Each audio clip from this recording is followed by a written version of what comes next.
maybe been doing a bunch of searching for a big family RV, right, that meets all your needs and you're convinced it's not out there. Well, this one right here may change your mind. This is the Airelume 285. It's just built for a bigger family. It has everything you need. It's super versatile.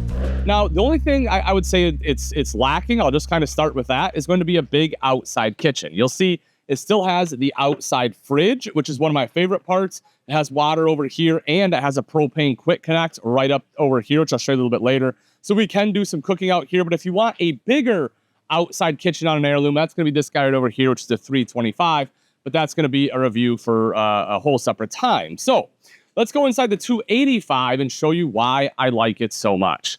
I mean, the first thing, again, is just going to be all the space that you have in here. It's great. You have this space right over here.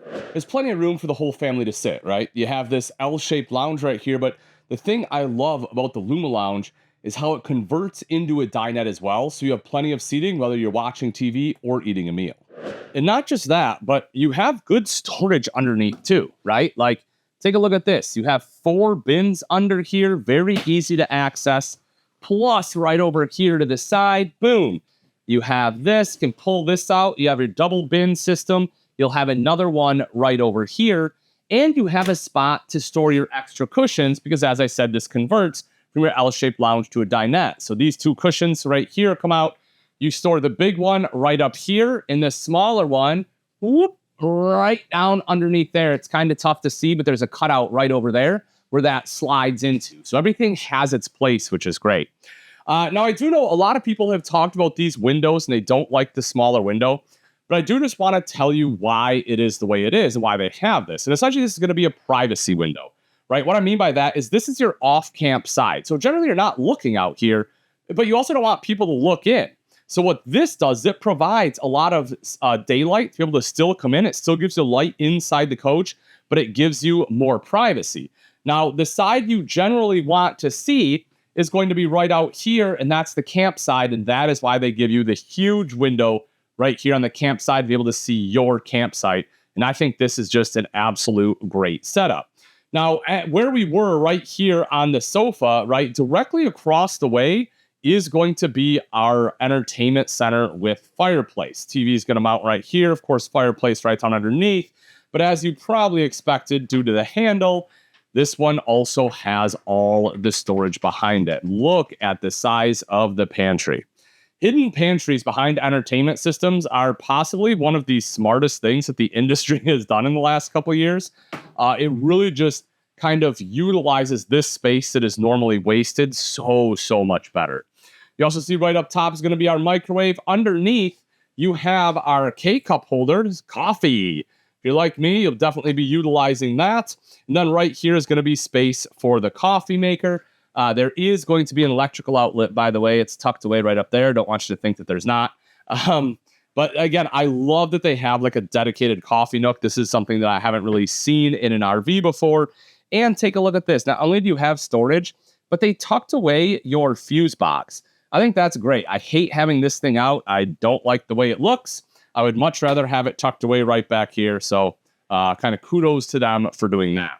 Now, as for the rest of the kitchen, you can see it's pretty good overall kitchen space. You don't have a ton of prep space per se, but we'll talk about that in a second. So you do get a little bit of space right back here, as you can see, with your electrical outlet in case, again, you want coffee maker, blender, whatever else it may be right there. We have our large stainless steel sink with a high-rise kind of industrial faucet with the spring on here.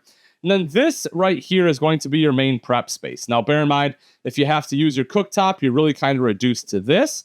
But if you don't have to use a cooktop, then this is going to be great space here. It is a 3-burner, but you will notice that there is not an oven in this one. So if an oven is going to be a deal breaker, just know that this may not be necessarily for you.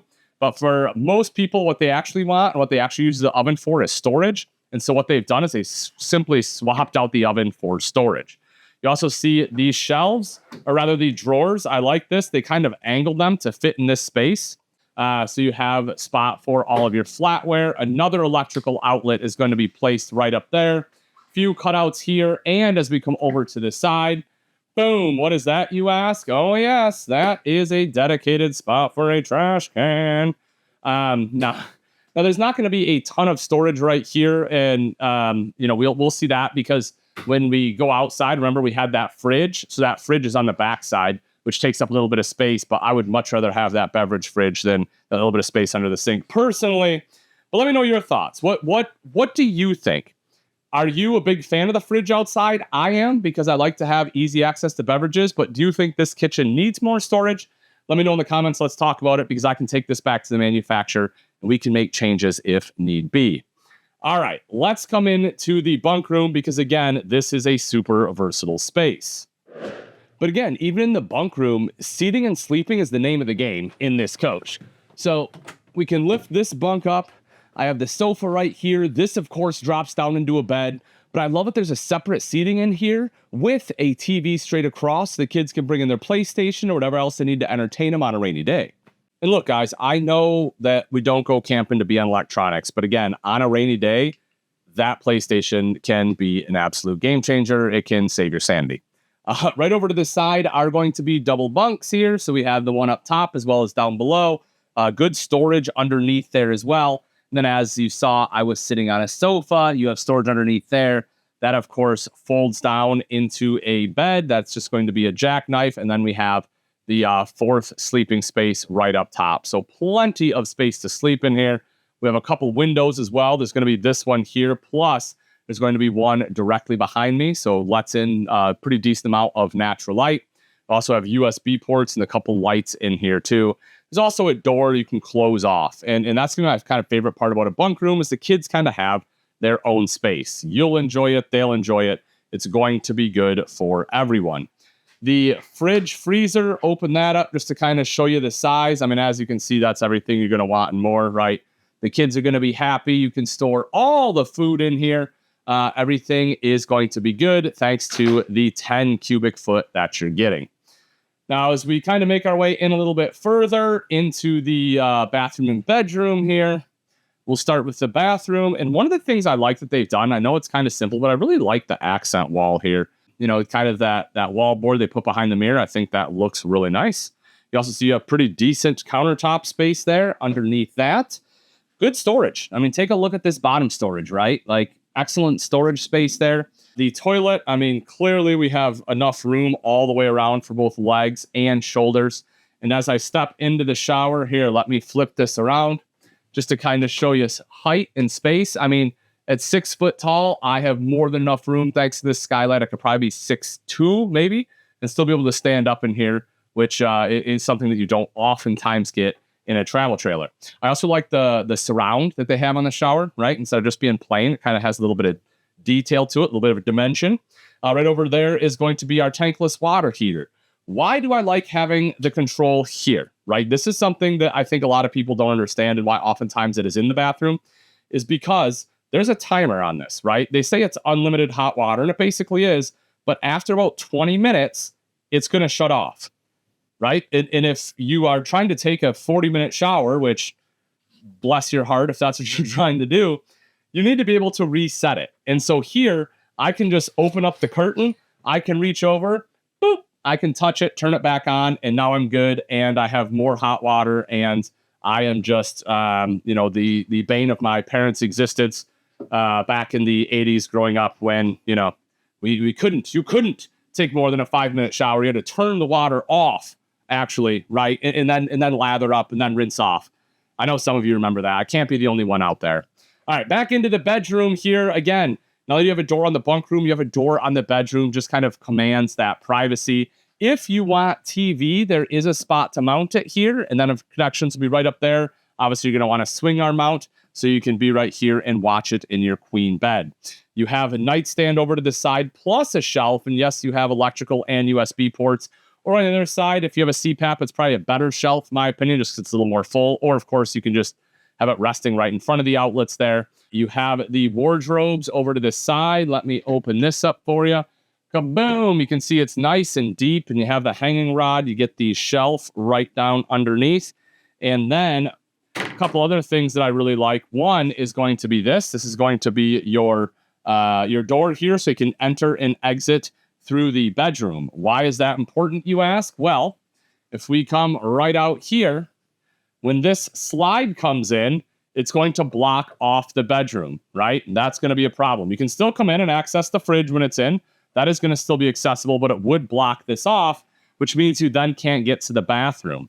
So by having the door here, if you need to pull over, you can still come in and be able to enter the bathroom and still use it on the side of the road, which is pretty great. Another thing I love about this one, washer, dryer, prep. You want a washer and dryer? You could have one in here. That is huge. That's something you very rarely get in a travel trailer, especially at this price point.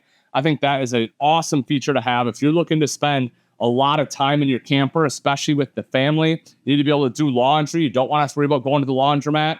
That right there is your answer. But what about the outside, you ask? Well, we'll take a look.